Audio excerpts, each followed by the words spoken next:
Hey, what's up, guys, and welcome back to my reading journey. Today is the day of 204th, which means I'm reading to you more than half a year. That's a lot, right? So, I'm unstoppable, and we're gonna continue with the second part of the story I started yesterday, the duplicity of Hargraves. Let's do this.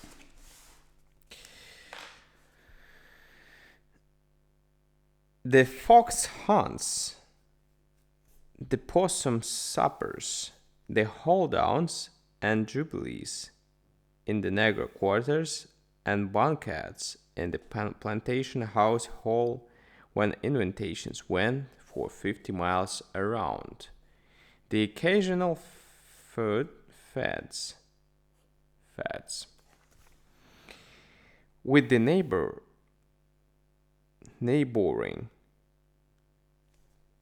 gentry,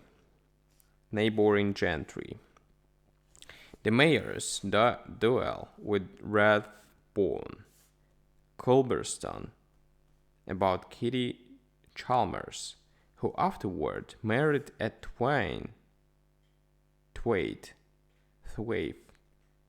of South Carolina. Private yacht races for fabulous sums of Mobile Bay. The Queen believes improvident habits and loyal virtues of the old slaves. All these were subjects that held both the mayor and Hargraves absorbed for hours at a time. Sometimes at night, when the young man would be coming upstairs to his room after his turn at the theater was over, the mayor would appear at the door of his study and beckon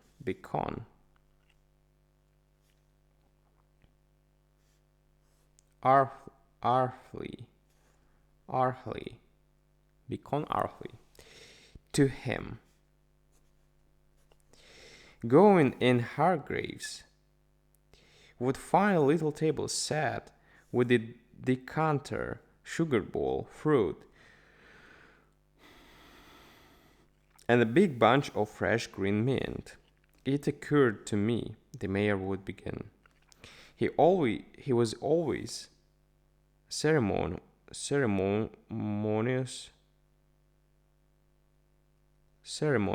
that perhaps you might have found your duties at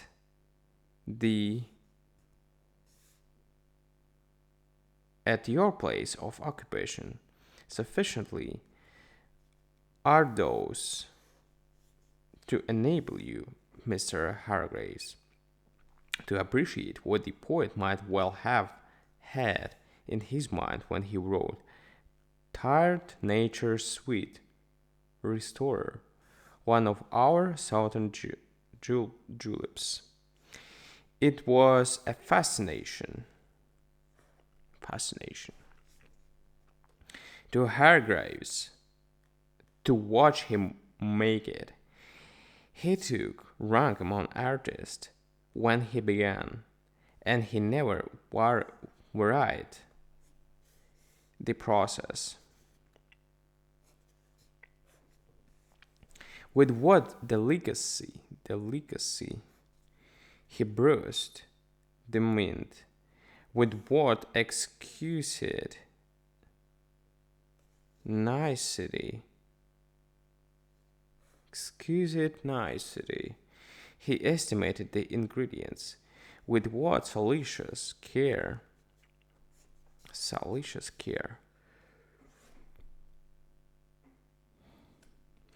he kept the compound with the scarlet fruit growing against the dark green fringe, and then the hospitality and grace with which he offered it after the selected odd straws had been plunged into its twinkling depths. After about 4 months in Washington, Miss Linda discovered one morning that they were almost without money.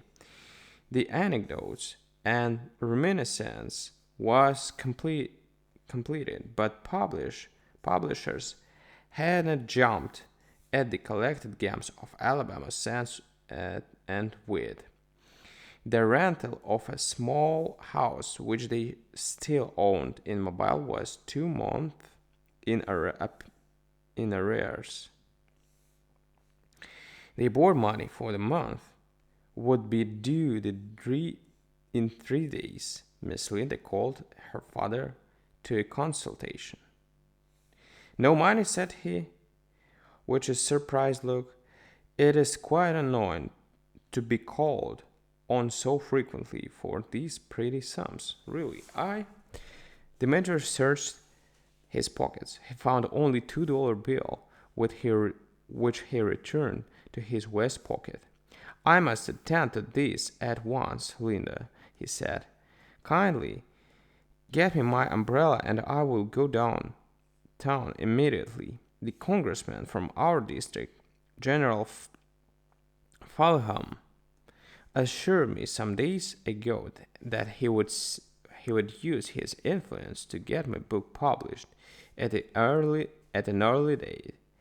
I will go to his hotel at once and see what arrangement he has been made. With a sad little Miss Linda, with a sad little smile, Miss Linda watched him button his Father Hubbard and depart, pausing at the door, as he always did, to bow profoundly. That evening, at dark, he returned. It seemed that Congressman Fulham had seen the publisher who had the major's manuscript for reading. That person had said that if the anecdotes, etc., was carefully printed down about one half in order to eliminate the sectional and class prejudice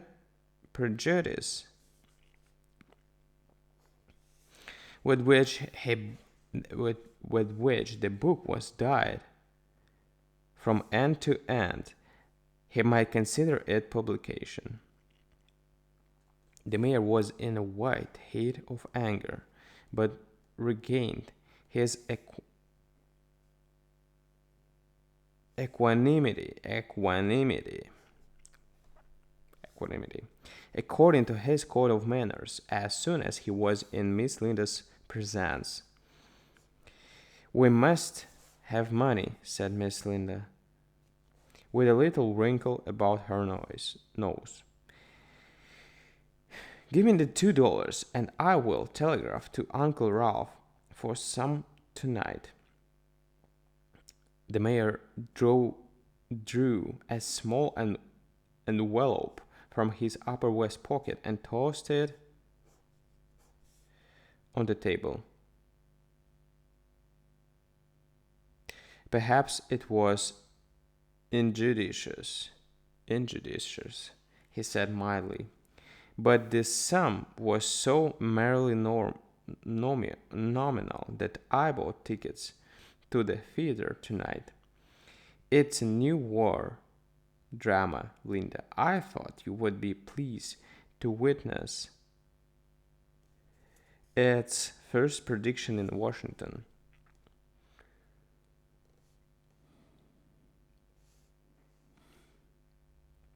I'm told that the South has very fair treatment in the play. I confess I should like to see the performance myself.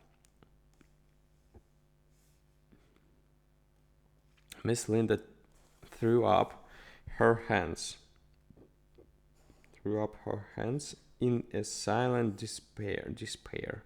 Still, as the tickets were bought, they might as well be used. So that evening, as they sat in the theater, listening to the lively overture, even Miss Linda was minded to relegate their troubles for the hour to second place.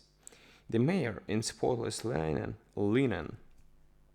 with his extraordinary coat showing only where it was closely buttoned, and his white hair smoothly rouged,